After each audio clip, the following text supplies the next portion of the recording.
Well, this is Steve Ridgel, and our daughter, Julie Cope, turns 48 tomorrow. Now, for us, that's hard to believe because we still see her as a little girl in a lot of ways, but 48. And there's some things I think you can learn from our Julie that I've seen in her life that maybe will help you live your life. So I want to share just a few of those with you quickly. One is our Julie really is a big believer in the future and in the second chance part of life. Now, she's a Christian, so she was raised that way. We're big on second chances and looking to the future, but Julie had an abusive first marriage. And when finally that ended and she was freed from that, I thought, boy, she could just curl up and die and all this whole thing. And she didn't. She found Tim.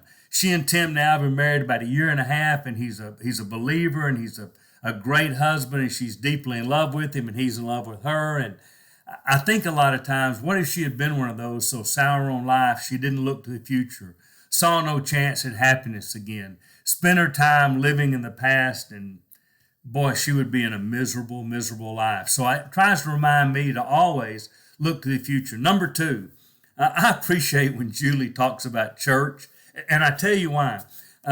She doesn't talk about church in terms of, I know we need to go, we have to go to church, we should be in church.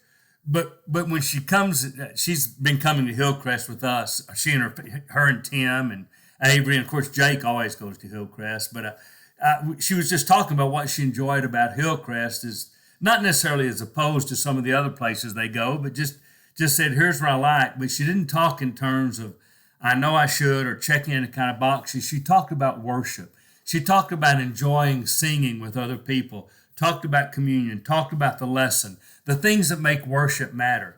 And it just reminds me that I need to think about worship in terms of, well, God and worship, not just in terms of, okay, I need to go. I need to be sure I make it somewhere every Sunday. So if I don't go here, maybe I'll go there, and maybe I'll see which one I like the most. But she talked about what it meant to her and how it moved her. And I thought, you know what? I need to remember that about worship.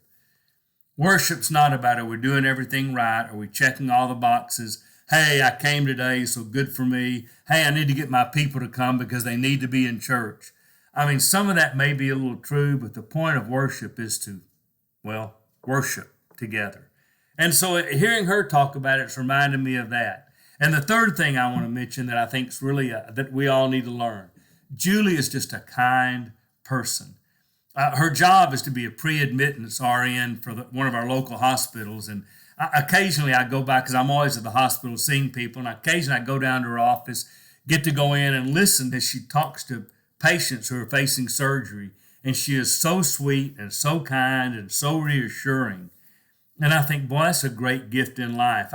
I listen to her when she's just going through a line to order a drink and how she thanks people, says, thank you, I appreciate it, how's your day, those kind of things. And I just think, you know what? There's a lot to be said. Now, again, we're all believers, and so we kind of know we should live that way, but I appreciate seeing it lived out. So when I look at Julie, I remind myself that life really is about another chance and look to the future. And just because the past has been bad doesn't mean the future has to be bad. And I appreciate her teaching me that.